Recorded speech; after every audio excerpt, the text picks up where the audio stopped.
Buenas noches, aquí estamos,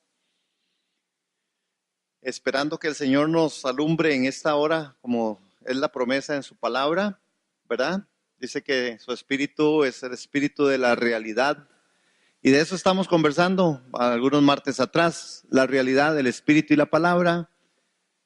Habíamos dicho que espíritu es la palabra roat, viento, respiración, mente, y Job en el capítulo 12 y en el verso 10 también hablaba de ese tema con respecto a la realidad. Hemos estado hablando durante estos martes de lo que es la realidad, qué es la realidad espiritual. Cuando hablamos de realidad, en el texto de Juan 14, 16, 17, la escritura dice que Jesús prometió antes de morir, antes de ir a la cruz, que el espíritu de realidad sería enviado. Esa es una traducción. El espíritu de realidad había de entrar en los discípulos para impartirles todas las verdades divinas del Padre y del Hijo. Esto se cumplió en el día de la resurrección conforme a Juan capítulo 20, en el verso 19 al 22, ¿verdad?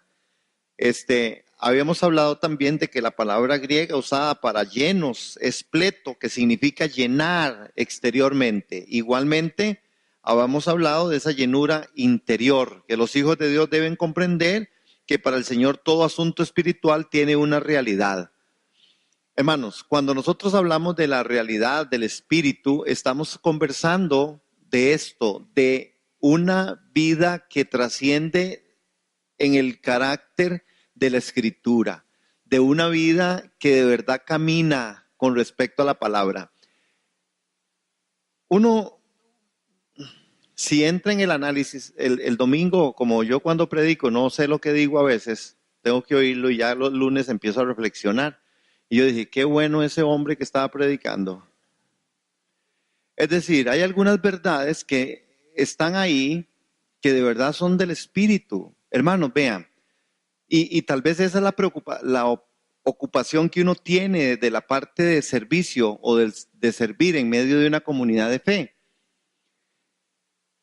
¿Qué es lo que está pasando con nosotros? Hay cosas, la palabra es verdad, pero cuando usted no las vive, por más verdad que sea, esto no funciona, ¿cierto?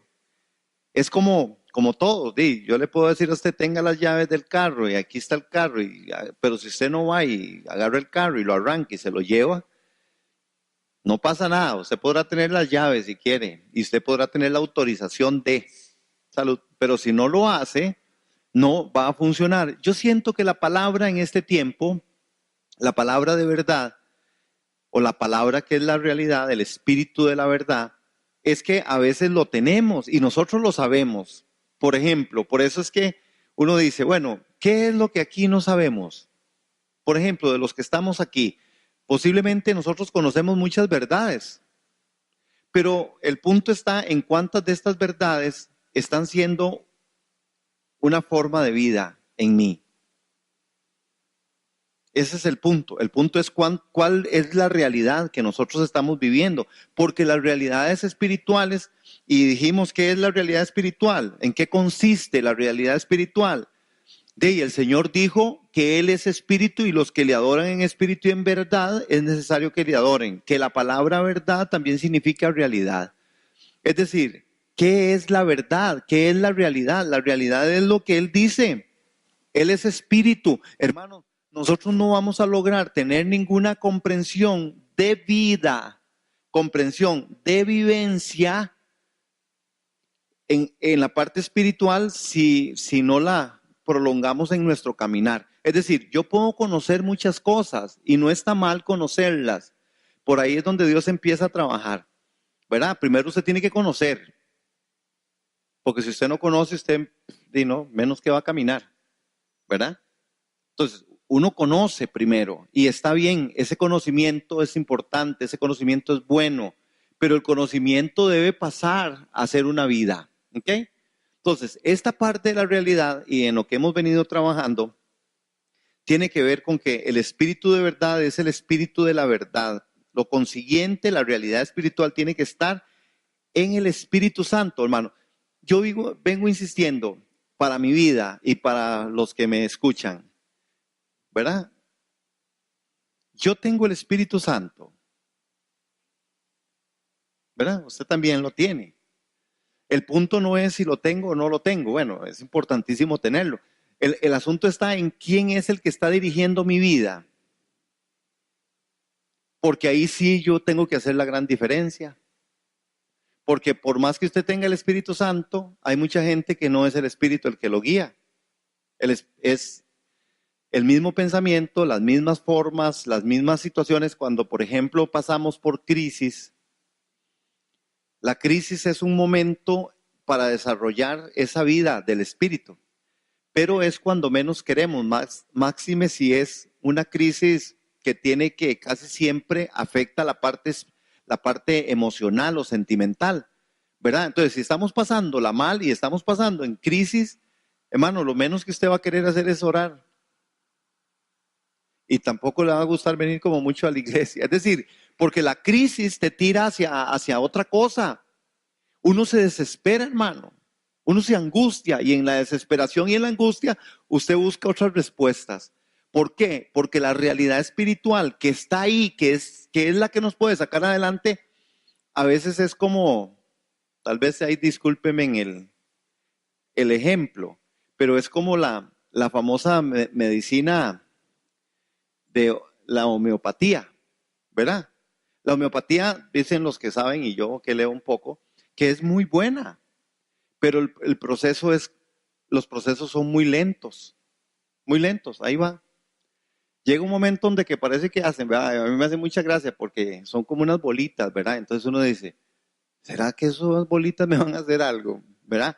Porque si yo tengo un dolor de cabeza y me tomo una ibuprofeno, como que al ratito ya, pero no, ¿verdad? Y yo siento que a veces esta parte de la realidad tiene que ver con eso, tiene que ver con ese tema. Es como en esa espera nosotros nos desesperamos. Bueno, ya no voy a hacer más repaso porque esto ya lo vimos, esto ya lo vimos, esto ya lo vimos. Ujú.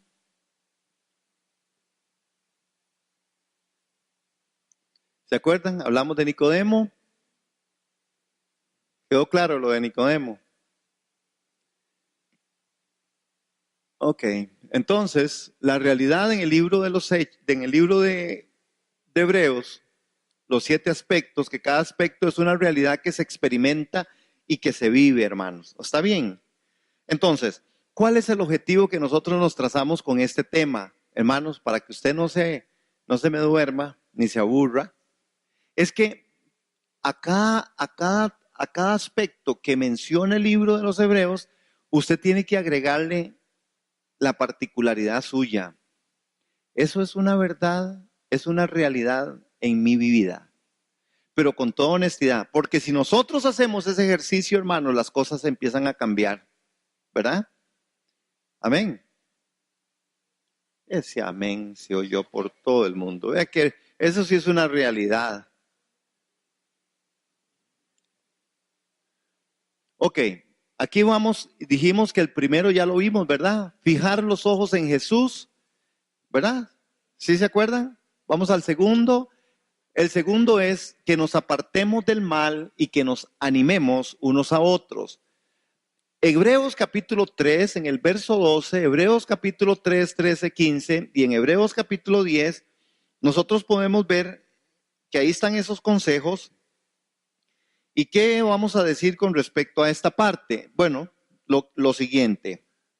Ok, miren hermanos, vean esa advertencia para vivirla en la realidad. Y aquí es donde uno dice, hermanos, que no haya en ninguno de vosotros corazón tan malo e incrédulo que se aparte del Dios vivo. Por ejemplo, ¿qué es apartarse? Algo tan sencillo. ¿Qué sería apartarme? ¿Ah? No estar, aislarme, hacer como yo quiero. Entonces nosotros, y aquí viene, conscientemente usted no se animaría, hay algunos que lo hacen, pero conscientemente usted no se diría, no, pues yo me voy a apartar de Dios. Normalmente eso puede suceder en crisis, en situaciones muy adversas o en situaciones fuertes, y entonces uno ve, pero la gente no es que dice, yo me aparto de Dios, es que en la vida, en la vivencia, uno siente cómo la gente se aparta. Si yo les digo a ustedes, ¿ustedes creen que ustedes están separados de Dios? Ajá, por ejemplo, yo pudiera estar con usted y usted me empieza a dar un poco de indicaciones y yo no las hago, pero yo estoy con usted. Entonces, al final estoy, pero que esta parte es que esta palabra de estar separado de Dios tiene que ver con algo más que es lo que nosotros a veces pensamos que es estar junto.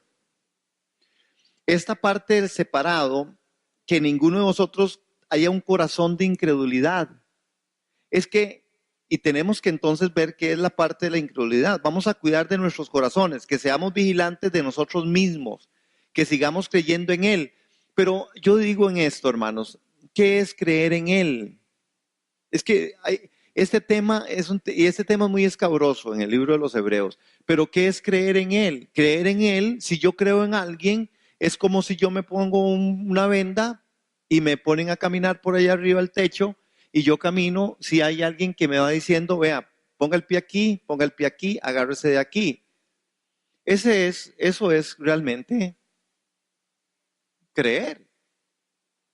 Pero nosotros creemos de esa manera. Ve, hermanos, que hoy, digamos, veámoslo en vivencia. Usted y yo nos podemos justificar de no estar aquí o de no querer ir allá por cualquier otra razón que no siempre es la razón espiritual. Y nosotros pensamos que sí estamos bien con Dios y que no estamos separados. Aquí nadie de los que hoy no está pudiera, por la razón que fuera, decir, no, Dios no me quiere a mí ahí hoy. ¿Estoy separado o no estoy separado? ¿Quién me está dirigiendo? ¿Quién me está guiando?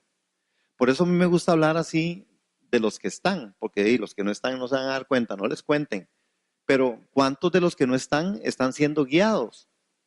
¿Cuántos de los que no están viviendo en esa unidad? Y esto cae mal, hermanos, entre la gente, ¿verdad? ¿Por qué? Bueno, porque al final parece como que es una exigencia. Pareciera que es como, es que es una obligatoriedad.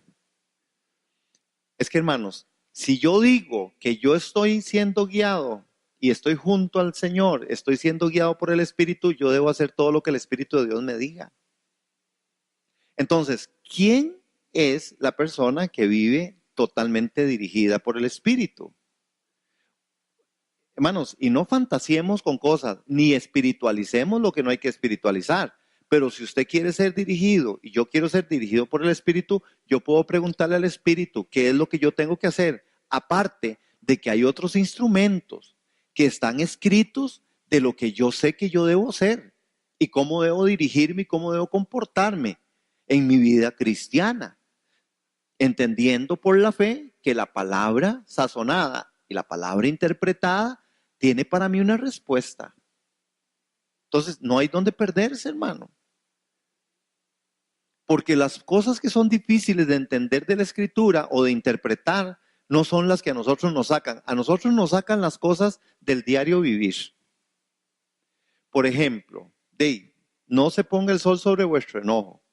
Bueno, tenemos que saber que posiblemente nos vamos a enojar, pero tenemos que entender que vamos a tener que buscar la forma de conciliarnos, porque no podemos vivir enojados todo el día, ¿verdad?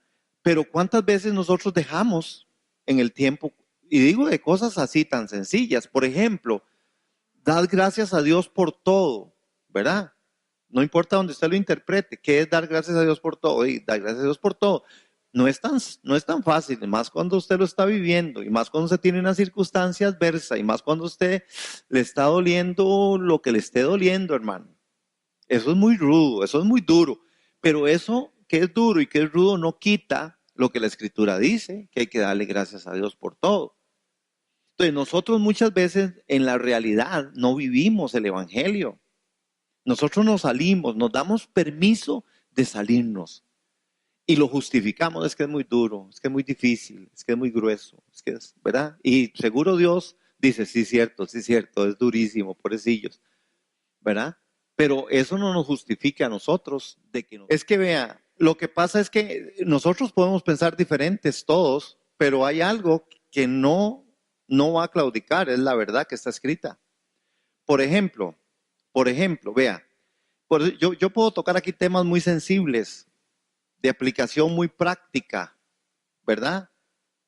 Que podemos analizarla. Por ejemplo, cuando el texto dice, allá en el libro a los Hebreos, ustedes no dejen de congregarse como algunos tienen por costumbre, que es el contexto histórico y qué era lo que estaba pasando. Cuando esta advertencia llega a los primeros que fue puesto, ¿verdad?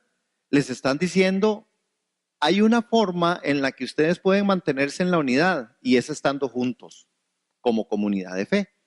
Eso no ha cambiado para hoy. No ha cambiado. No ha cambiado. Es decir, es un consejo que hoy para nosotros es otra vez de vida. Hermano, vea, si usted está pasando una crisis y una circunstancia adversa, lo mejor que usted puede hacer es estar rodeado de gente que, que por lo menos le ayuden o ore por usted o por lo menos le extiendan la mano, por lo menos algo.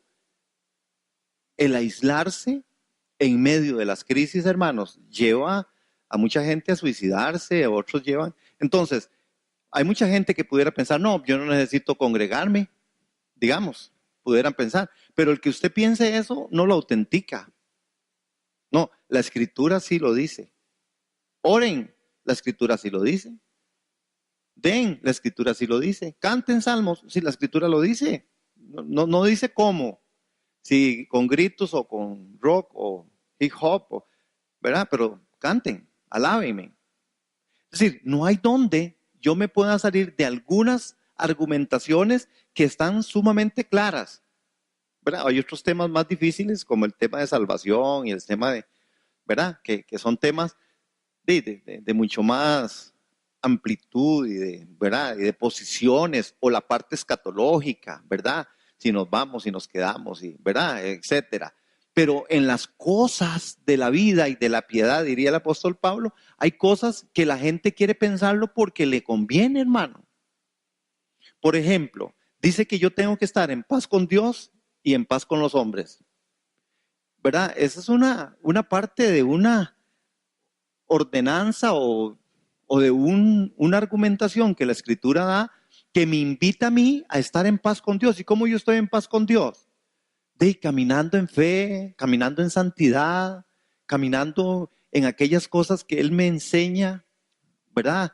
Orando, buscando, ¿verdad? Siendo una persona cuerda, siendo una persona, ¿verdad? Que de verdad me deje ser llevado por la práctica de la escritura o por el Espíritu Santo, ¿verdad? Eso es. Entonces, pero ¿cuánta gente dice, no, es que es muy difícil estar en paz, más aquí en esta casa?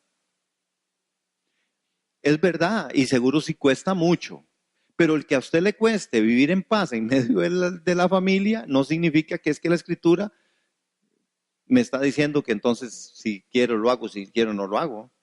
Hay absolutos y yo creo que mucha gente se está saliendo de los absolutos porque estamos volviéndonos muy convenientes. Yo decía el domingo, el problema no es un asunto de alguien que quiere ser homosexual. De por sí ya eso es un problema. El problema es lo que está ocasionando en medio del núcleo familiar. Y Satanás rompe esos núcleos familiares. Porque al final a alguien en medio de la familia no le gustan esos temas o no le gusta que la persona sea así y ya hay un desprendimiento. Uno conoce gente, ¿verdad? Aún en los peores momentos y en los momentos más dolorosos, ¿verdad? Huguito está pasando ahí por el gran amigo, ¿verdad? ¿Verdad? Que falleció y pudimos ver un escenario, ¿verdad? Interesante. Yo decía, qué vacilón, ¿verdad? Porque en medio de todo yo tuve la posibilidad de estar ahí en todo ese momento, pero igual, hermano, familias que, ¿verdad? Que están chocadas a pesar del dolor y a pesar de lo que está pasando, que es un dolor muy duro y muy rudo, ¿verdad? Ese proceso ¿verdad? Sin embargo, hermanos, el pleito seguía adelante.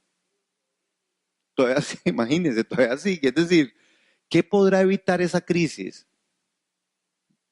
Si no concilian esos momentos tan drásticos y tan duros, hermanos, es lo mismo con la escritura. Y yo sí creo, hablando como Carrión dice, sí, hay gente que piensa, pero nosotros tenemos que ser por eso tenemos que ser muy buenos estudiantes de la palabra, hermano. Muy buenos estudiantes,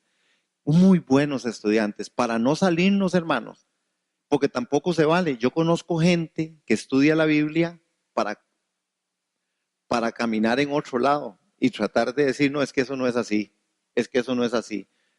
No, hay cosas que sí, sí, seguro sí, no son así, no son de una interpretación tan fácil, pero hay cosas, hermanos, en esta parte práctica del consejo que a nosotros se nos va.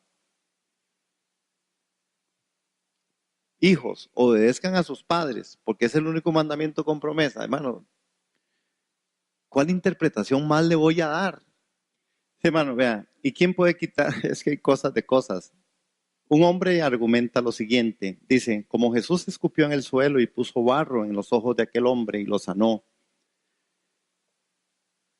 él entonces usa unos chicles.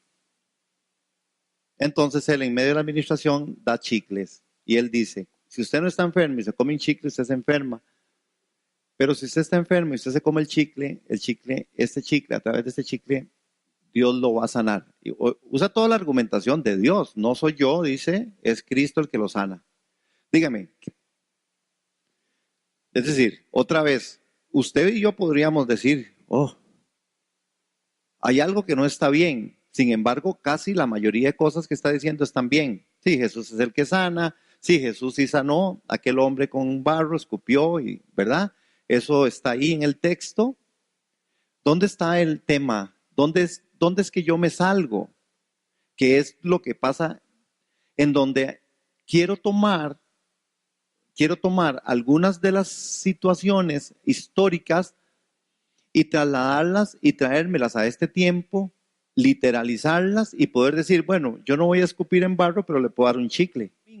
¿Cuántas de las cosas hay cosas que nosotros hacemos, hermanos, que a veces son fetichismo, que a veces son como brujería dentro de la iglesia evangélica, porque no está bien? Por ejemplo, hablemos de un tema muy sensible, el asunto del llamado al altar, ¿verdad?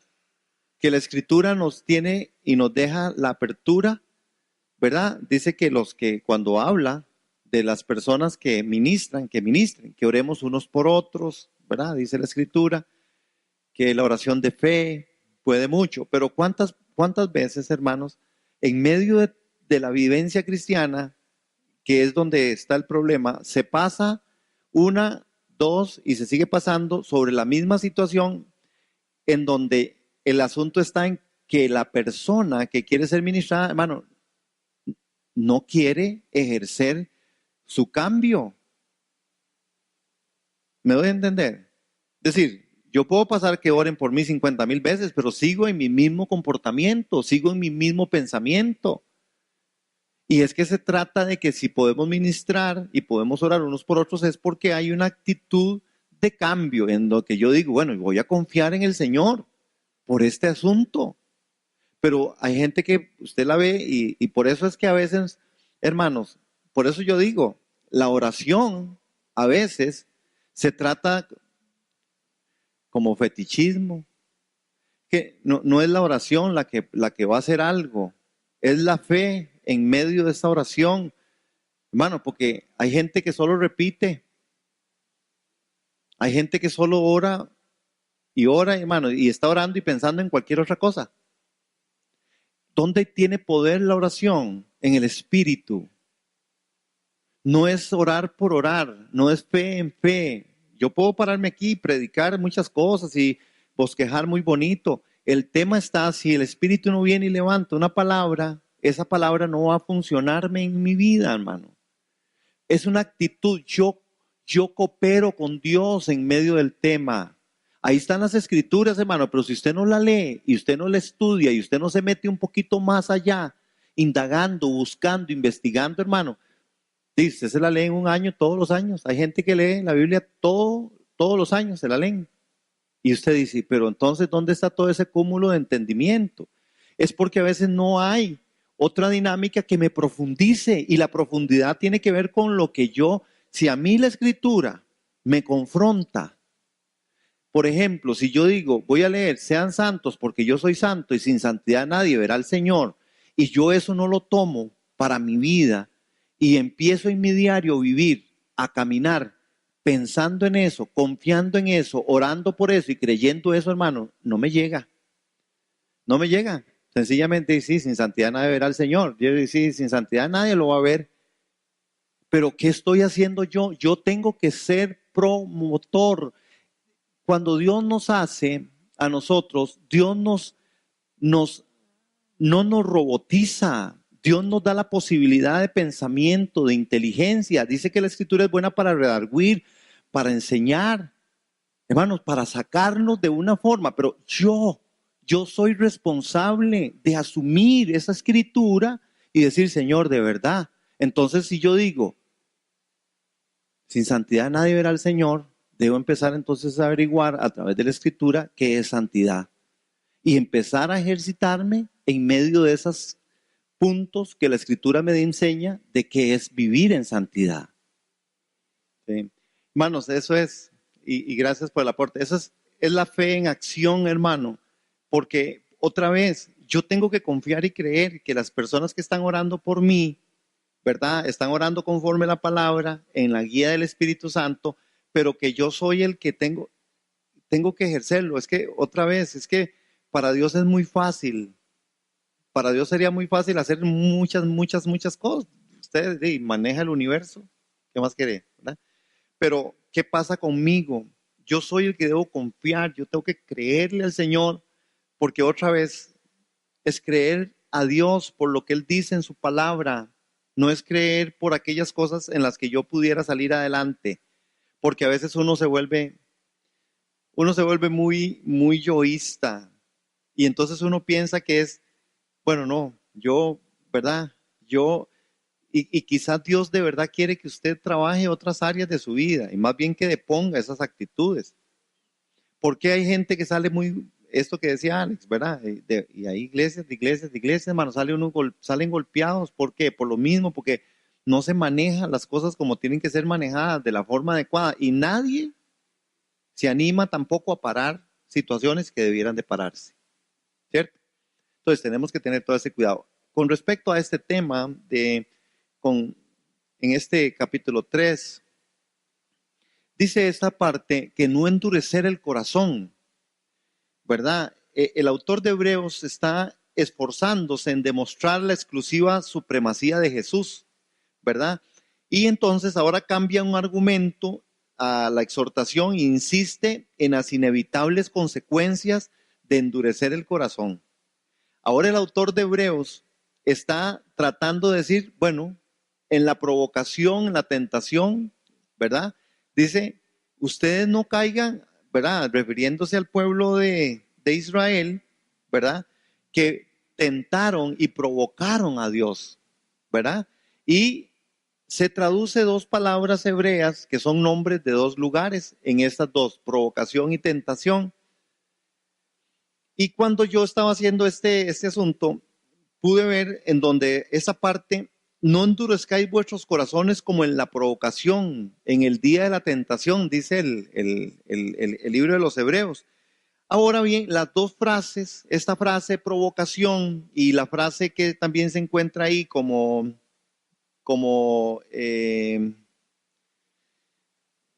tentación, ¿verdad? Hablan de dos lugares. Estos dos lugares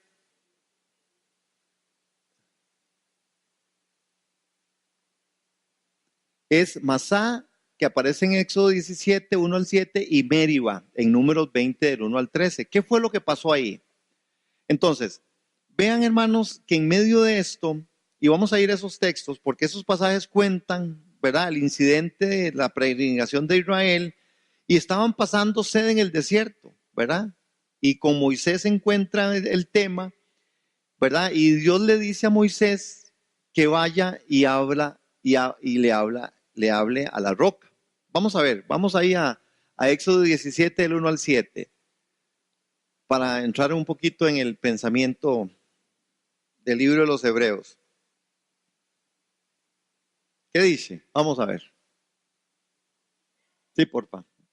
Por orden del Señor, toda la comunidad de Israel partió del desierto de Sin y anduvo de un lugar a otro. Finalmente acamparon en Refidim, pero allí no había agua para que el pueblo bebiera. Así que el pueblo volvió a quejarse contra Moisés. Danos agua para beber, reclamaron. Cállense, respondió Moisés. ¿Por qué se quejan contra mí? ¿Por qué ponen a prueba al Señor? Pero ellos, atormentados por la sed, siguieron discutiendo con Moisés. ¿Por qué nos sacaste de Egipto? ¿Quieres matarnos de sed a nosotros, a nuestros hijos, a nuestros animales? Entonces Moisés clamó al Señor: ¿Qué hago con este pueblo?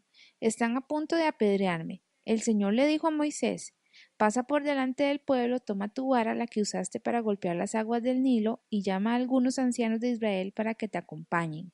Yo me pararé frente a ti sobre la roca en el monte Sinaí. Golpea la roca y saldrá agua a chorros. Entonces el pueblo podrá beber. Así que Moisés golpeó la roca como se le indicó, y el agua brotó a chorros a la vista de los ancianos. Entonces Moisés llamó a aquel lugar Masá, que significa prueba, y Meriba, que significa discusión, porque el pueblo de Israel discutió con Moisés y puso a prueba al Señor diciendo: ¿Está o no el Señor aquí con nosotros? Ajá. Pareciera que en este evento, ¿verdad? Dios tiene una orden, hermanos, y aquí queremos meterle el, el, el bisturí a este texto, porque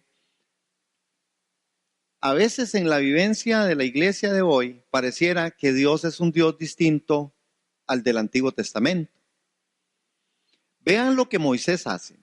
Dios le dice a Moisés: usted tiene que ir y hablar a la roca. Él le dijo: Dios, ¿qué debo hacer con esta gente? Y Dios le dice: vea, agarre la vara, vaya para allá, ¿verdad? Vaya a la... Y le va a hablar, usted le va a hablar a esa peña, y de esa peña va a brotar el agua. Moisés se enoja, y alguien podría decir, y con toda la razón, ¿verdad? El pueblo lo tenía como, diríamos, en buen tico encanfinado, ¿verdad? Y golpea la roca. Vean lo que pasó. El agua salió, el pueblo se sació, pero la consecuencia aparece. A Moisés, el Señor le dice: Moisés, usted no va a entrar a la tierra prometida. Vean, alguien pudiera decir, pero es un acto, nada más. Uno no ve otro acto de desobediencia de Moisés. Hay un poco de terquedad en la persona de Moisés, pero actos de desobediencia a Moisés le costaba, pero era porque quería estar seguro de un poco de cosas, ¿verdad? Dicen que es el campeón de las excusas, ¿verdad? Pero sin embargo Moisés obedeció. Ahí no obedece. Esa sola falta le dice: usted no va a entrar a la tierra prometida. Hermanos, ¿por qué nosotros pensamos que en este tiempo Dios tiene que actuar diferente? Que nosotros le decimos que no o lo hacemos al contrario y nosotros podemos seguir la vida loca. ¿Qué es lo que nos lleva a nosotros a hacer así? ¿Qué es, hermanos? ¿Qué creen ustedes? ¿Por qué nosotros en la vivencia de la iglesia de hoy, la iglesia de hoy hace un montón de cosas que son peor que las que Moisés hizo? Pero peor, hermanos. ¿Y por qué es que nosotros entonces no nos detenemos a pensar que la consecuencia es muy grave? Entonces, nosotros decimos, bueno, es que hay gracia, entonces en ese tiempo no había gracia. Es que Dios era... No, Dios es el mismo. Lo que pasa es que yo creo que nosotros no nos estamos dando cuenta que sí hay consecuencias que a nosotros nos están persiguiendo y nosotros no nos hemos dado por enterados con respecto a eso. Y entonces vienen circunstancias en medio de la vida, en medio de la familia, y nosotros pensamos que es solamente obra de la casualidad. Yo digo, reflexionemos en esta noche con respecto a eso, porque a Moisés no se le permitió. ¿Por qué si a Moisés no se le permitió? Porque yo sí lo puedo hacer. ¿Hace acaso Dios acepción de personas?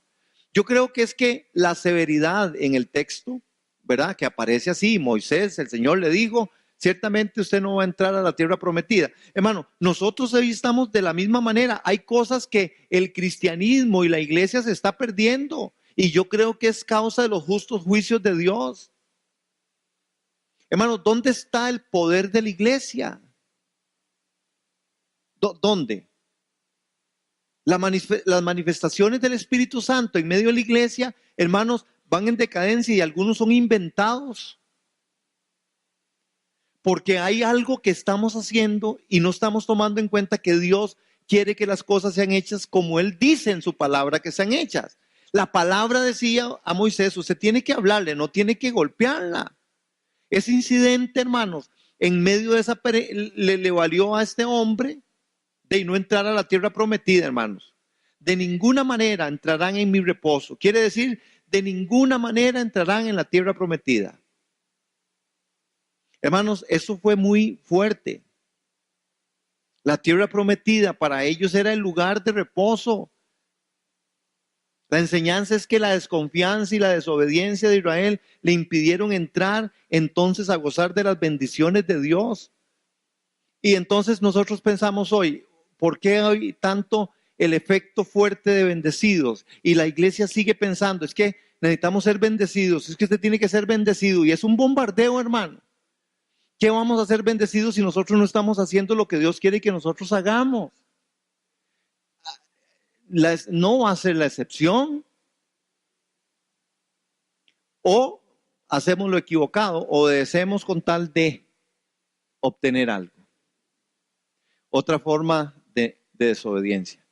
En el Números, en capítulo 20, igualmente, ahí aparece, esa es la otra porción, ¿verdad? Y no la vamos a leer para ganarle un poquito al tiempo.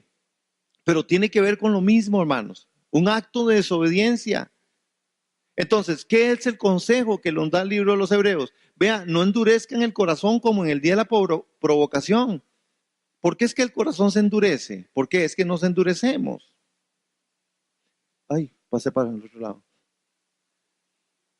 No endurezcáis vuestros corazones como en el día de la provocación, hermano. ¿Por qué? Vea la otra parte, otro de los buenos consejos, seguir sin fluctuar y no retroceder. En Hebreos, vamos a Hebreos 2, por favor, del 1 al 4. Sí, hay duda, yo quiero hacer las cosas en mi tiempo, yo por todas las formas de nosotros como individuos.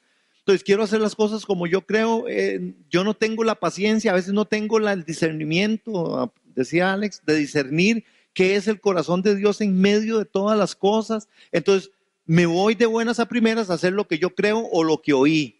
Porque así es como pasa, oímos por aquí, por allá, entonces usted ve a la gente corriendo de aquí para allá, es que viene tal persona a tal lado y usted ve a la gente corriendo y es que viene y uy, la gente se va en carrera, porque no hay una expectativa en Dios real en donde yo pueda esperar y decir, Señor, yo voy a confiar en ti, eso está duro y rudo, pero tengo que confiar en ti. Entonces salimos en carrera. Nuestro corazón empieza a desfallecer. ¿Cómo desfallece el corazón? Cuando yo empiezo a hacer algunas cosas que no son la práctica de lo que la Escritura dice. ¿Qué dijo? Le dijo el Señor a Moisés que le hablara. ¿Qué hizo Moisés? Ok. Es que ahí no hay donde. Hebreos 2, 1 al 4. ¿Qué dice? ¿Quién dijo yo? Así que debemos prestar mucha atención a las verdades que hemos oído, no sea que nos desviemos de ellas, pues el mensaje que Dios transmitió mediante los ángeles se ha mantenido siempre firme y toda la infracción de la ley y todo acto de desobediencia recibió el castigo que merecía. Entonces, ¿qué nos hace pensar que podemos escapar si descuidamos esta salvación tan Ajá. grande que primeramente fue anunciada por el mismo Señor Jesús y luego nos fue transmitida por quienes lo oyeron hablar? Además, Dios confirmó el mensaje mediante señales, maravillas, diversos milagros y dones del Espíritu Santo según su voluntad. Ok, vean este punto, este tercer punto, seguir sin fluctuar y no retroceder. Bueno, pero dice, debemos por tanto prestar atención con sumo interés a lo que se nos ha comunicado. Entonces, pregunta, ¿qué es lo que Dios nos ha comunicado a nosotros, iglesia? ¿Qué es? ¿Qué es lo que Dios ha comunicado? En el libro de Hebreos empieza a hablar que Dios ha hablado de muchas maneras, de diferentes formas, pero que ahora, ¿qué es lo que hace? ¿Por medio de quién nos habla? Por medio del Hijo, ¿verdad? Es su obra plena, completa y perfecta. Bueno, entonces, sencillamente nosotros debiéramos creer en que la obra de Cristo es una obra completa, perfecta, y que yo debo confiar y creer que esa es la obra que me ha llevado al punto de salvación, que yo soy siendo salvo por la obra del Cordero, que yo soy una persona salva porque Él me salvó, y que entonces yo debo de entender que de esa forma debo vivir. Debemos de prestar atención con sumo interés a lo que se nos ha comunicado, porque si la palabra que se transmitió por medio de ángeles se confirmó que estaba certificada como válida, si toda transgresión y desobediencia a ella recibida justa sanción, ¿cómo escaparemos nosotros si descuidamos una gran salvación, una salvación de tal dignidad que tuvo origen en las palabras del Señor? Hermano, entonces, hay un asunto que Dios siempre viene hablando, hay un descuido. Yo dije el domingo, estamos como adormecidos.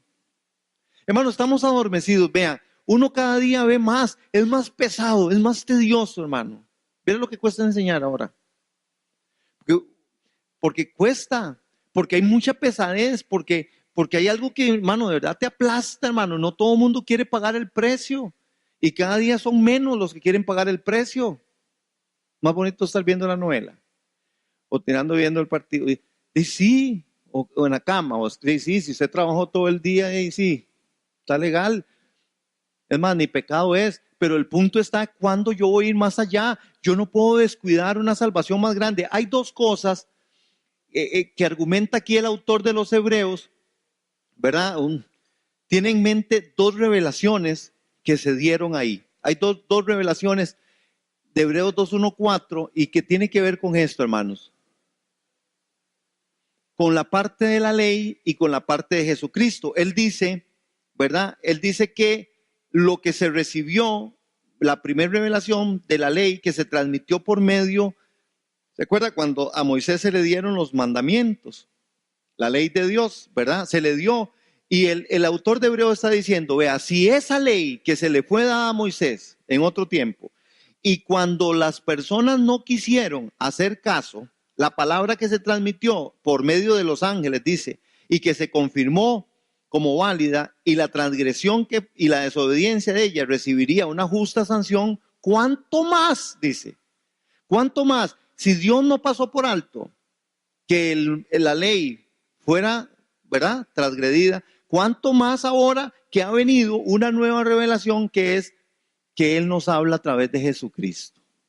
Hermano, otra vez, estamos hablando de la realidad en esta iglesia o en este tema aquí, de la realidad. ¿Cuánto para nosotros es real? Hermano, ¿cuántas veces nosotros estamos transgrediendo esta parte, hermano? Es que nosotros la transgredimos y a veces no nos damos ni cuenta. ¿Aló? Es decir, no nos damos cuenta o porque no queremos ser sensibles a que el Padre ha hablado por medio del Hijo y no conocemos esa revelación de Cristo en nosotros. ¿Usted cree que si yo estuviera tan consciente de que Cristo en mí es esa esperanza de gloria, yo debo vivir por eso y para eso? Yo debería caminar en eso, hermano. Yo debería caminar en esos absolutos de Dios, en confianza, en certidumbre, en fe, hermano. Pero tambaleamos, hermanos, y ahí es donde el autor del libro de los Hebreos habla, ¿verdad? Que como la revelación que se nos transmitió directamente por medio de Jesucristo el Hijo, por venir y a través del Hijo, ¿verdad?, que es más importante que todos los ángeles, ¿verdad?, traernos a nosotros esa verdad de Dios, ¿verdad? Entonces dice que ella debe ser seguida si nosotros transgredimos eso, dice, viene un castigo, hermano. Y aquí es donde a veces como iglesia levantamos el asunto de la gracia. Es que Dios sí va a tener que trabajar con nosotros, hermanos, en una disciplina, porque dice también en el libro de Hebreos que el que Él ama disciplina. Cuando, hermanos, el versículo, hay una figura que todavía es más gráfica, en medio de una traducción más, las palabras clave son prosegeín y parareín, que tiene que ver, hermanos, con que el sentido de prestar atención, que es una de las acepciones más, digamos, más corrientes dentro de los idiomas, y que se usa como que algo que fluye o resbala. Es decir, no descuidar, ¿verdad? No deslizarnos. Es que hay una diferencia entre que usted se caiga de sopetón y que usted se deslice, ¿verdad? Cuando usted se desliza, hermano, es como cuando usted va todavía no, va como sin ganas de caerse y a veces no se cae, ¿verdad? Es muy vacilón esa impresión en la gente cuando uno, o bueno, en uno, cuando uno se va a caer, ¿verdad? Porque usted no tiene nada que agarrarse, pero lo primero que usted hace es como hacer así, a ver de dónde se agarra. Usted va para acá, para allá, hermano, y usted, de lo que usted, es más, hasta si hubiera un primario, usted se agarra el primario, porque es como la sensación de no caerme. Deslizarnos tiene que ver con eso.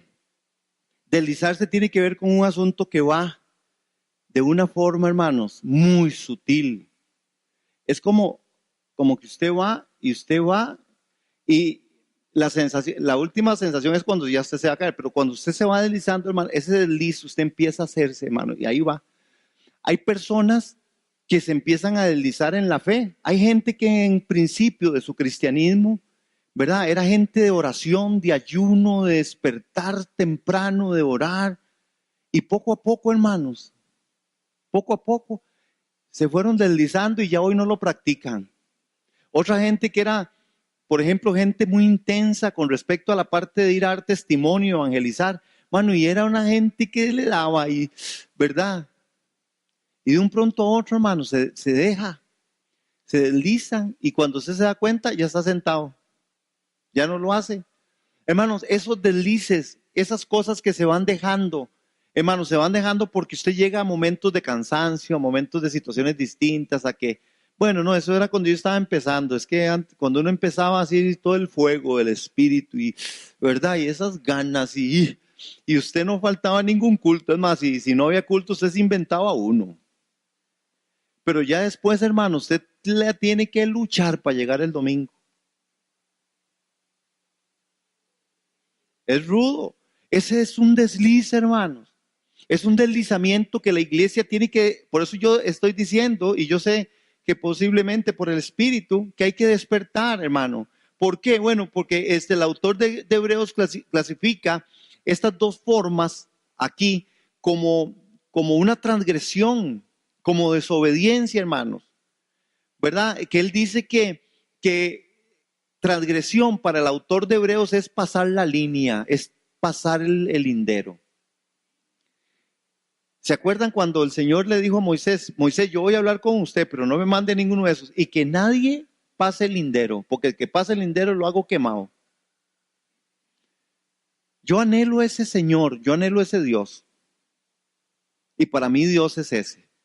Para mí cuando nosotros desobedecemos, aunque hoy no estemos viendo algo eminente como caer muertos por no hacer, por querer engañar al Espíritu Santo, hermano, yo sé que hay muchas cosas que las estamos viviendo peor porque hay un desliz, hermanos. Sí hay un desliz, hermano, y uno ve la iglesia del Señor Jesucristo, por lo menos en esta parte de Costa Rica, hermano, sí hay un desliz, hermano, hay una suavidad, hay una, por ponerlo de alguna forma, hermano, no estamos viviendo el Evangelio en la forma en que yo creo que la Escritura nos dice que debemos de vivirlo. Yo siento que a veces no nos estamos desgastando en el servicio a Dios y en la obediencia a Dios. Vamos como muy livianos, hermanos. Vamos como en un perfil muy bajo, lo menos posible. Es decir, ahí voy y por lo menos vengo. Hay otros que ni vienen. Y yo por lo menos doy alguito. Hay otros que no dan nada. ¿Ah? Y ahí vamos, hermano. Esos son deslices que están pasando. El autor de Hebreos habla de tres cosas que debiéramos tomar en cuenta, ¿verdad? Que tiene que ver con la parte de proceder a ser obedientes a la palabra que es Cristo. Dice, ahora Él nos ha hablado por Jesús. No es tiempo de retroceder. Tenemos que cuidar una salvación muy grande. ¿Cómo cuida usted su salvación? ¿Cómo la cuido yo? Yo debo cuidar mi salvación. Eso dice Hebreos. Hermano, porque otra vez porque yo lo he dicho aquí, tenemos los extremos. Entonces algunos piensan que la salvación no se pierde aunque usted haga todo lo que le dé la gana. Y hay otros que piensan que de verdad la tienen, ¿verdad? Que se la van a ganar porque dan, porque vienen, porque están, porque luchan, porque... Y tampoco. Ninguno de los dos extremos, hermanos. Hay que cuidarla. Y cuando habla este texto de cuidar una salvación tan grande, tiene que ver, hermanos, con una revisión exhaustiva de mi corazón y de la escritura. ¿Qué dice la palabra, hermano? Dios no nos está poniendo más de lo que podamos sobrellevar. Amén. No endurecer nuestros corazones, hermanos, ¿verdad? Eso fue lo que leímos en el texto anterior, en Hebreos 3, 7 al 8. No endurecer nuestros corazones. No endurecer nuestros corazones. Hermanos, y yo lo he dicho así, la torta más grande es que el corazón, usted sabe, cuando lo tiene duro, es cuando está duro. Es decir, es por el desliz. Uno va pensando que hay un manejo y uno va manejando ciertas cosas, ¿verdad? Pero llega un momento donde cuando usted se dio cuenta, el asunto se derrumbó. Todo se derrumbó dentro de mí. El endurecimiento del corazón es, hermano, si se le endureciera de un día para otro, tal vez usted dice, uy, sí, qué raro, pero no, hermano, usted va despacio. Por eso le digo, un día es que ya no oré tanto como oraba antes. Otro día es que ya no evangelicé tanto como evangelizaba. Otro tiempo es donde, no, ya ni me congrego, ahí voy. A un domingo y otro no, y otro martes sí, y otro no. Hermanos, de eso hay que tener cuidado, de eso, porque el endurecimiento de corazón nace de ahí, nace de esas cosas, hermanos. Es como, se lo pongo a nivel natural, como cuando usted hace ejercicio, ¿verdad? Y hay una trampa, por eso hacer ejercicio cuesta, si usted no entra en la disciplina. Porque llega un momento donde usted dice, no, es que hoy sí estoy cansado y hoy no voy a ir, ¿verdad? Y está bien, mañana voy. Y tal vez usted fue mañana, pero usted dice, no, pasó mañana. No, ya es que yo he ido ya 2 días. Hermano, cuando usted se da cuenta, y yo me doy cuenta, ya no volví, ya no volví, ya no volví, hermano, y arrancar de nuevo cuesta. ¿Ah? Pero cuesta, hermano, cuando usted se da cuenta, uy, no, empezaron, y le duele aquí, le duele aquí, le duele, y usted se hace así, es esta cosa, totalmente endurecido. Pero ¿cómo empezó eso? Dejando un día de hacer aquello, y otro día de hacer aquello, y otro día de hacer aquello. Amén.